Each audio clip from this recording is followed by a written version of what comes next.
आज मैं अपना नया वीडियो गांव की लाज सबक है वो बनाने जा रही हूँ। आप वीडियो को लाइक भी करें और सब्सक्राइब भी करें ताकि जब भी मैं नया वीडियो अपलोड करूँ आपको इसका पहले से पता चल जाए। तो गांव की लाज जो सबक है हमारा, ये सबक अली अब्बास हुसैनी का लिखा हुआ है और एक ये अफसाना है।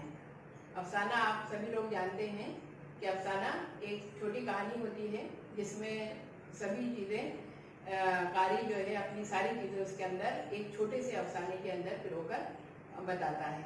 मैं अफसाने की तारीफ आपको बाद में पढ़ाऊंगी, पहले मैं सबक आपको पढ़ाऊंगी जिसमें सबक की पूरी कहानी और उसकी समरी में आपको बताऊंगी और उसके बाद जो है अफसाने की तारीफ आपको समझाऊंगी भी और दिखाऊंगी भी।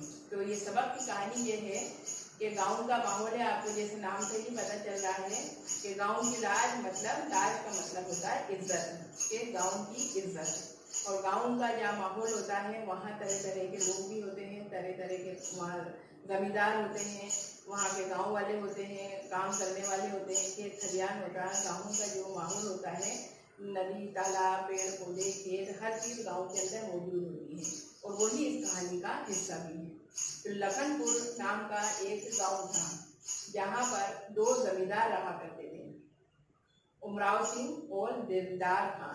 इनको नाम को आपको याद रखना है। पूरी कहानी इन दो जमींदारों के इर्द गिर्द घूमती हुई आपको नजर आएगी। तो पहला जो था वो था उमराव सिंह और दूसरा था दिलदार खान। इन दोनों को ही अंग्रेजों ने जो है खिताब अता फरमाए थे। क्यों? क्योंकि अंग्रेजों का राज था और गांव का माहौल था, अंग्रेजों से कोई चीज छूटी हुई नहीं थी। अंग्रेजों ने इन दोनों जमींदारों को खिताब दिए थे। तो उमराव सिंह को राय साहब का खिताब दिया और दिलदार खान को खान साहब का खिताब अता किया था। अब जैसा आपको पता है कि एक मुमलिकत मतलब एक हुकूमत में दो सुल्तान नहीं रह सकते, उनका रहना मुश्किल होता है।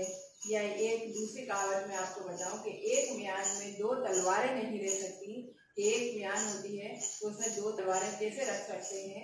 यही हाल इन दोनों जमींदारों का था कि एक हुकूमत या एक गांव में दो जमींदार कैसे रहें। लेकिन इस कहानी के अंदर ये दोनों जमींदार उस गांव के अंदर ही रहते हैं और अपने अपने जो है काम धंधे करते हैं। लेकिन जैसे दोनों जमींदार उस गांव के अंदर रहते थे, आए दिन इनमें झगड़े फसाद होते रहते थे और फौजदारी मुकदमा दायर होता रहता था। कभी कोई लड़ता कभी कोई लड़ता और आपस में जो है इनके जो है कारिंदे, ये लोग तो बैठे रहते और इनके कारिंदे मतलब इनके काम करने वाले आपस में लठबाजी करते रहते और किसी न किसी बात में इनमें झगड़ा होता ही रहता था। बाद में ये हुआ कि इस झगड़े का हल ये निकाला कि जो भी गांव के अंदर खेत खलियान तालाब हैं, नदियां हैं, जो भी फल फ्रूट हैं, उन बाजार हैं, इन सब को बराबर दो हिस्सों में बांट दिया जाए। दोनों को बराबर बराबर हर चीज बांट दी जाए और आखिर यही हुआ कि पूरे गांवों को दो हिस्सों में बांट दिया गया और दोनों के हिस्सों में जो जो चीजें आई वो सब कागजात के अंदर लिख ली गई और कागजात में ये बता दिया गया कि भाई ये गांव का ये बाजार इसके हिस्से में है, ये खेत इसके हिस्से में है, ये तालाब इसके हिस्से में है। इस तरह हर चीज कागजों के अंदर मौजूद हो गई। लेकिन ये झगड़ा फिर भी खत्म नहीं हुआ। झगड़ा इनका वहीं का वहीं रहा और हर साल एक गड़िया, एक छोटा तालाब कहते हैं, गड़िया कहते हैं, छोटा तालाब जो जमीन का नीचे का हिस्सा होता है, यहाँ पे पानी भर जाता है, उसे हम गड़िया कहते हैं। उस गड़िया में बरसात में हर साल पानी भरता और जैसे वो पानी भरता तो वो अपने आजू बाजू के खेतों को भी अपने पेटे में ले लेता, मतलब अपने अंदर दबा लेता और वो पानी का हिस्सा बढ़ता चला जाता तो गड़िया का हिस्सा भी बढ़ता चला जाता। अब ये गड़िया का जब मसला बढ़ा तो बात ये हुई कि खान साहब ने कहा कि गड़िया, उस गड़िया का नाम था महतो गड़िया। अब इस महतो गड़िया के ऊपर इनकी रंजिश दोनों की और बढ़ती चली गई। रंजिश तो कुछ पहले से ही थी सारी चीजों को लेकर, लेकिन इस गढ़िया ने इनकी रंजिश को और बढ़ा दिया था। अब ये घड़िया लिखी गई थी खान साहब के नाम, लेकिन कागजों में घड़िया खान साहब के नाम लिखी गई थी। इस घड़िया से जो भी आमदनी होती थी वो भी खान साहब ही रखते थे। खान साहब की इजाजत से ही खेतों में अगर आप पाशी करनी है, पानी पिलाना, आप पाशी करना पानी पिलाना, कि अगर खेतों में पानी पिलाना है तो वो भी खान साहब की इजाजत से होता था। मछलियाँ इसमें पाली जाती और उसकी जो आमदनी होती वो भी खान साहब की इजाजत से होती। सिंगाड़े की बेलें अगर डाली जाती है, सिंगाड़े से आमदनी होती तो वो भी खान साहब की इजाजत से ही होती थी। लेकिन इस बरसात, इस गढ़िया ने इन दोनों के झगड़े को और बढ़ा दिया था। क्यों? क्योंकि बरसात में जैसे ही गढ़िया बढ़ी, उसमें पानी बढ़ा, तो उसने राय साहब के आधा खेतों को, आधा बीघा खेतों को अपने अंदर समेट लिया था, अपने पेट में जमा कर लिया था। अब जब राय साहब ने देखा कि उनके खेत जो है इस गढ़िया के अंदर जा मिले हैं, तो उन्होंने भी खान साहब से जो है आमदनी में हिस्से बकरे की बात कही और कहा कि तुम्हारी गढ़िया में मेरे खेत जाके मिल गए हैं, तो इसमें मेरा कोई कसूर नहीं है, बल्कि तुम्हारी गढ़िया बढ़ी और मेरे खेत उसमें चले गए हैं। तो अब जो गढ़िया से तुम्हें आमदनी हो रही है उसमें से तुम्हें मुझे भी हिस्सा देना पड़ेगा। लेकिन खान साहब इस बात पर कब राजी थे? क्यों? क्योंकि गढ़िया तो खान साहब की थी। दोनों में आपस में तनातनी हो गई और वापस से मुकदमा दायर हुआ। और मुकदमे में जब छानबीन हुई कागजात की, तो पता चला कि गढ़िया तो खान साहब की है और राय साहब क्या खेत है, और राय साहब जबरदस्ती उसमें हिस्से बकरे की बात कर रहे हैं। तो आगे तक जो है मुकदमा चलता रहा और राय साहब उसमें हार गए। तो इस मुकदमे की जीत से खान साहब के घर में खूब चिरागा हुआ, खूब खुशियां मनाई गई और राय साहब हारने के बाद अंदर ही अंदर कुढ़ने लगे और वो सोचने लगे कि मुझे भी कोई ऐसा मौका मिलेगा तब मैं इस खान साहब को जो है नीचा दिखाऊंगा और इसकी मूंछों को नीचा करूंगा। जिस घड़िया के ऊपर खान साहब और राय साहब में झगड़ा हुआ वो घड़िया का नाम था मेहतो घड़िया। इस घड़िया को लेकर उनके बीच में फौजदारी मुकदमा तक दायर हो गया, लेकिन जब कागजों की छानबीन हुई तो उसमें जो है घड़िया खान साहब के नाम ही लिखी हुई पाई गई और राय साहब जो है मुकदमा हार गए। जब राय साहब मुकदमा हार गए तो खान साहब के घर में तो खूब चिरागा हुआ, खूब खुशियां मनाई गई मुकदमा जीतने की, लेकिन राय साहब जो है अंदर ही अंदर कुड़ते रहे और वो ये सोचते रहे कि मुझे कोई ना कोई ऐसा मौका तो मिलेगा जब मैं इसको खान साहब को नीचे दिखाऊंगा। और उन्होंने अपनी मूंछों पर साव देना ही बंद कर दिया कि जब तक मैं इसको नीचे नहीं दिखाऊंगा मैं जो है सुकून से नहीं बैठूंगा। और वो कोई ना कोई मौका ऐसा ढूंढने लगे कि खान साहब को कैसे न कैसे करके शिकस्त दूं, उनको हरा दूं। इतने में क्या होता है कि खान साहब की बेटी की शादी तय होती है और खान साहब की बेटी की बारात उनके घर आती है। खान साहब की खूब खुशियां मनाई जाती हैं। खान साहब पूरे गांव भर को दावत देते हैं, अपने बेटी की शादी में सबको बुलाते हैं, लेकिन नहीं बुलाते हैं तो सिर्फ किसको? राय साहब को ही वो अपनी बेटी की शादी में नहीं बुलाते हैं। क्यों? क्योंकि खान साहब भी उन्हें अपना दुश्मन मानते थे और इसीलिए उन्होंने भी जो है राय साहब को अपनी बेटी की शादी में नहीं बुलाया। खान साहब क्या, जब बेटी की बारात आती है तो सभी जो है पूरे गांव भर के इज्जतदार लोग उसके अंदर शामिल होते हैं। मुख्तार, 2 तहसीलदार, कई दरोगा, डिप्टी कलेक्टर, वकील, बड़े बड़े लोग उनकी बेटी की शादी के अंदर आते हैं। लेकिन राय साहब जो है अपने ही घर पे बैठे कुड़ते रहते हैं कि उन्होंने जो है इनको नहीं बुलाया था। बारात का इंतजाम खान साहब बहुत अच्छे तरीके से करते हैं और गांव के बाहर एक बड़े इमली के दरख्त के नीचे शामियाना लगा दिया जाता है जहाँ पे बारात को ठहराई जाती है। वहीं बाराती आके रुकते हैं और वहीं से बारात को बनाया जाता है। गांव के बाहर जहाँ बारात ठहराई जाती है वहाँ से खान साहब की हवेली तक कच्ची सड़क बनाई जाती है। चारों तरफ जो है सफाइयाँ की जाती हैं। बड़े बड़ी लाइटें लगाई जाती हैं और रात को दिन में तब्दील कर दिया जाता है। और बारात जो है बड़े गाजे बाजे के साथ धूमधाम के साथ जो है खान साहब के दर पर आती है। वहाँ बारात का बहुत अच्छा इस्तकबाल खान साहब करते हैं और जो है सभी का जो है इस्तकबाल करते हुए उन्हें अपनी अपनी जगहों पर बिठाया जाता है। जैसा ही दूल्हा जो है मसनद पर बैठता है, मौलवी उनको तो उसको खिलत पिलाया जाता है दूल्हे को, और मौलवी साहब आते हैं। मौलवी साहब अंदर से जाकर दुल्हन से रजामंदी लेकर आते हैं और जब बाहर आते हैं दूल्हे के पास तो दूल्हे से भी पूछने की रस्म है, जहाँ पूछा जाता है कि फला बीवी से तुम्हें निकाह मंजूर है। तो ये जो है निकाह इसी तरीके से होता है, तो पहले दुल्हन से पूछा जाता है फिर दूल्हे के से पूछा जाता है।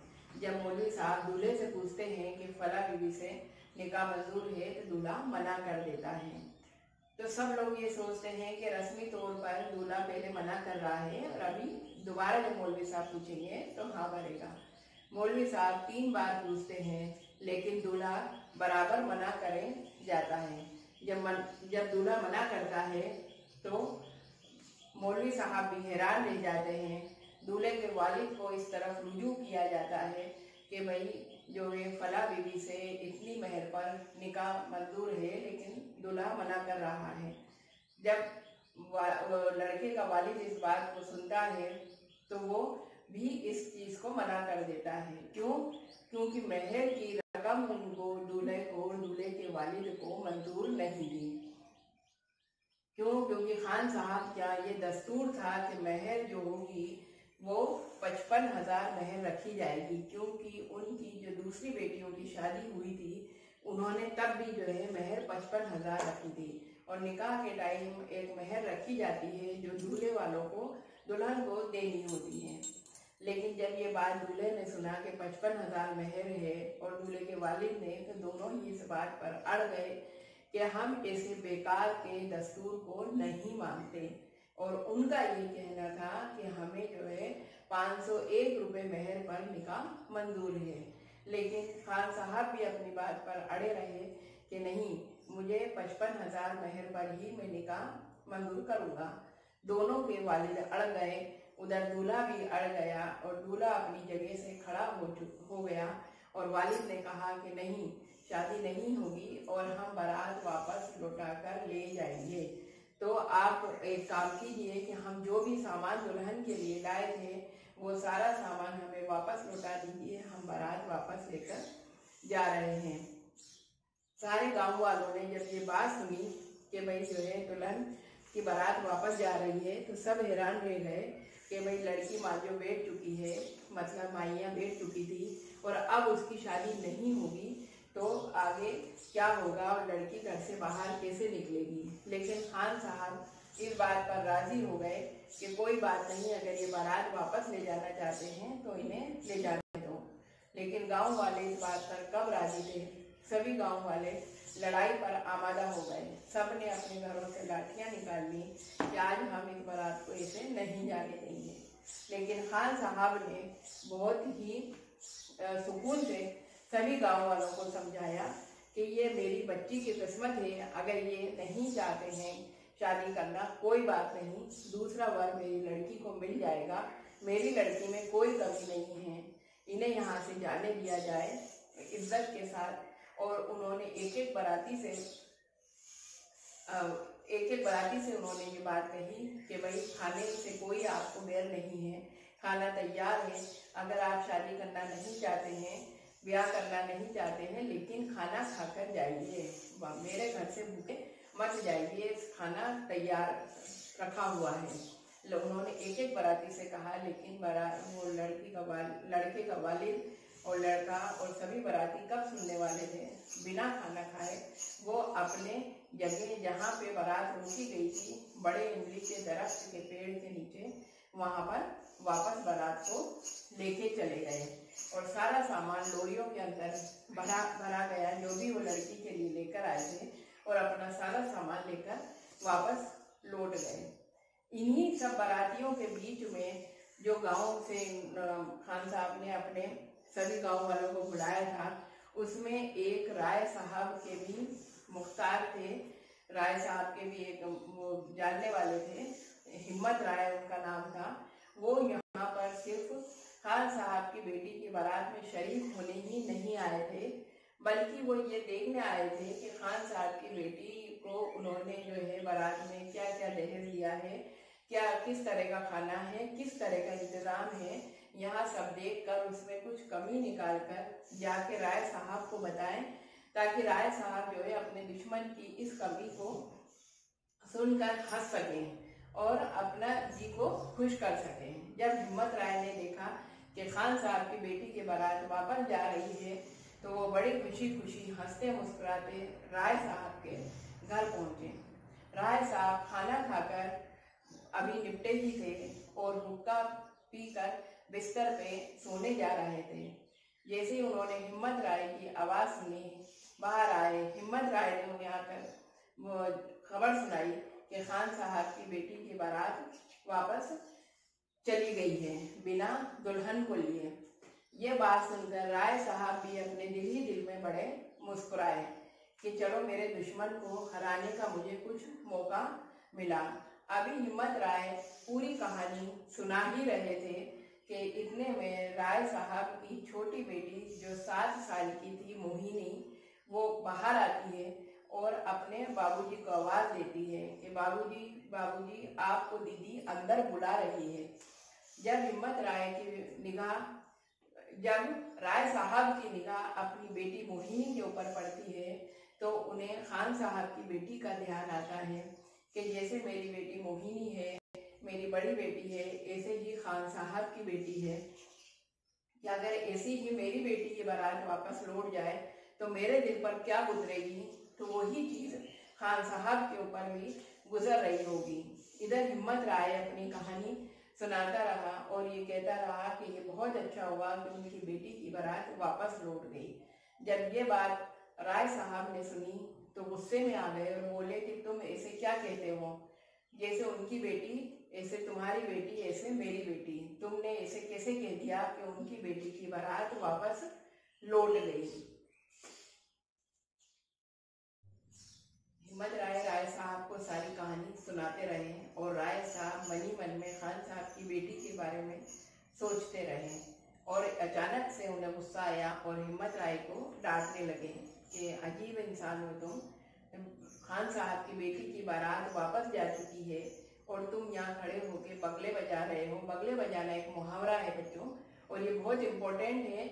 जब आपके सीबीएसई बोर्ड के क्वेश्चंस आते हैं तो 2nd नंबर का जो क्वेश्चन होता है एग्जाम के पेपर में, वो मुहावरों का होता है। 10 मुहावरे दिए जाते हैं, उनमें से आपको 5 सेलेक्ट करके करने होते हैं और उसमें बगले बजाना तकरीबन 2-3 बार जो है पिछले 5 सालों में आ चुका है। तो बगले बजाने मुहावरे का जो मीनिंग है वो है बहुत ज़्यादा खुशियाँ मनाना, खुश होना। तो वो बगले बजाने लगे तो उन्हें खान साहब ने डांटा और मना किया कि तुम जो है इस तरह के काम मत करो, और उन्होंने अंदर से अपनी अचकन मंगवाई, अचकन पहनी, सर के ऊपर उन्होंने अपना रुमाल रखा और जो है हिम्मत राय को कहा कि मेरे सभी आदमियों को लाठियां लेकर साथ आने को बोलो। और वो जो है बारात जहाँ ठहरी हुई थी बड़े इमली के दरख्त के नीचे गांव के बाहर, वहां चल दिए। एक बड़ा जुलूस बन गया। खान साहब के सारे आदमी उनके पीछे पीछे लाठियां लेकर बारात की तरफ। हिम्मत राय बड़ा खुश हो के खान साहब की बेटी की बारात लौटने की बातें सुना रहे थे, लेकिन राय साहब के दिमाग में जो है अपनी बेटी और खान साहब की बेटी के बारे में बातें चल रही थी कि ये खान साहब की बेटी के साथ बहुत बुरा हुआ। जब उन्हें हिम्मत राय सारी कहानी सुनाने लगे और खुश होने लगे तो राय साहब ने उन्हें गुस्सा आ गया और डांटा कि तुम उनकी लड़की की बारात वापस लौट गई है और तुम जो है बगले बजा रहे हो, मतलब खुशियां मना रहे हो। बगले बजाना एक मुहावरा है जो बहुत इम्पोर्टेंट मुहावरा है और हर साल सीबीएसई बोर्ड में तकरीबन जो है आ ही जाता है। 2-3 साल में ये मुहावरा रिपीट हुआ है और आपका जब सीबीएसई बोर्ड का क्वेश्चन पेपर होता है तो उसमें सेकंड नंबर का क्वेश्चन मुहावरों का होता है, जिसमें 10 मुहावरे दिए जाते हैं और 5 आपको करने होते हैं। तो उनमें जो है बगले बजाना मुहावरा कई बार आ चुका है, तो ये बहुत इंपॉर्टेंट है, आप इसको ध्यान से सुनिए। और इसका मतलब है बगले बजाना मतलब खुशियां मनाना। तो हिम्मत राय अपनी बगले बजा रहे थे, राय साहब को ये बात अच्छी नहीं लगी, उन्होंने जो है उन्हें डांट कर चुप किया और उनसे कहा, अपनी अंदर से अचकन मंगवाई, अचकन पहनी, सर पे अपना रुमाल रखा और हिम्मत राय को कहा कि मेरे सारे आदमियों को कहो कि लाठियां लेकर मेरे साथ चल पड़े। राय साहब जैसे घर के बाहर निकले, पीछे उनके सारे आदमी लाठियां लेकर उनके पीछे चलने लगे। एक बड़ा जुलूस बन गया और राय साहब जहां बारात ठहरी हुई थी गांव के बाहर बड़े इमली के दरख्त के नीचे, वहां पहुंच गए। वहां देखा पहले से गांव वाले वहां सब मौजूद थे। गांव वाले राय साहब को देखकर बहुत खुश हुए और उन गांव वालों को भी जो है राय साहब से बहुत हिम्मत आ गई। राय साहब ने धीरे से अपने आदमियों को कहा कि बारातियों को चारों तरफ से घेर लो और खुद जो है समधी साहब की तरफ मुतवज्जो हुए और समधी साहब से पूछने लगे, क्या लड़के के वालिद आप ही हैं? तो समधी साहब तो वैसे ही जले भुने बैठे हुए थे। क्यों? क्योंकि सारे बाराती भूखे थे और कोई खाना खाकर नहीं आया था। खान साहब ने बहुत मिन्नतें करी लेकिन कोई भी बाराती ने खाना नहीं खाया और रात के 11 बज चुके थे और सभी की आंतें कुल हुवल्ला पड़ रही थी। ये भी एक मुहावरा है बच्चों, आते कुल हुवल्ला पढ़ना। इसको भी आप बहुत ध्यान से सुनिए और ये मुहावरे को भी याद कर लीजिए। इसका मीनिंग है आते कुल हुवल्ला पढ़ना, बहुत ज्यादा भूख लगना। गांव के सारे बाजार वगैरह दुकानें भी बंद हो चुकी थी जहां से वो लोग कुछ लेकर खा सकें, लेकिन ये उनका सोचना था। कोई भी गांव वाले उनको को दुकानें खुली हुई भी होती तो उनको कोई चीज खाने की नहीं देता, बल्कि डंडे से उनकी ज़ियाफत करता। मतलब ज़ियाफत करना, आओ भगत करना, मतलब मेहमानों की जो है डंडे से आओ भगत करते, उन्हें खाने के लिए कुछ नहीं दिया जाता। ये सारी बात हो गई थी, सब जले भुने बैठे थे। तो इतने में जब राय साहब आए तो उन्होंने बड़ा झुंझला के जवाब दिया कि हाँ, मैं ही लड़के का वालिद हूँ, आप कौन हैं? तो राय साहब ने बड़े नरमी वाले लहजे में कहा कि मैं उमराव सिंह हूँ। अब जब लड़के के वालिद ने नाम सुना उमराव सिंह तो बहुत खुश हुए। क्यों? क्योंकि वो राय साहब और खान साहब की झगड़ों की और उनकी अदावत की, उनकी दुश्मनी की सारी कहानी सुन चुके थे। वो उनको देखकर बहुत खुश हुए और कहने लगे, अच्छा राय साहब, आप बहुत खूब मिले, बहुत देर से मिले, शायद आपको मेरे आने की खबर नहीं हुई। राय साहब ने कहा कि नहीं, ऐसी बात नहीं है। वो कहने लगे, देखिए हमारे साथ क्या सलूक हुआ, हमारे सारे बाराती भूखे हैं। तो उन्होंने पूछा राय साहब ने, क्यों आपको खान साहब ने खाना नहीं खिलवाया? उन्होंने तो बड़े एहतमाम के साथ जो है आप सभी लोगों के लिए खाना बनवाया था, बल्कि हिंदुओं के लिए उन्होंने बनारस से जो है कश्मीरी पकाने वाले हलवाई बुलवाए थे और मुसलमानों के लिए लखनऊ से उन्होंने जो है हलवाई बुलवाए थे और बड़ा एहतमाम के साथ तरह तरह का खाना पकवाया था। आप लोगों को खाना नहीं खिलाया। लेकिन लड़के के वालिद ने कहा कि उन्होंने हमें बहुत इसरार किया, लेकिन हमने खाना खुद ही नहीं खाया। राय साहब खान साहब के चचेरे भाई मन्नू खां की तरफ मुखातिब हुए और उन्होंने मन्नू खां से पूछा, क्यों भाई बरातियों को आपने खाना नहीं खिलवाया?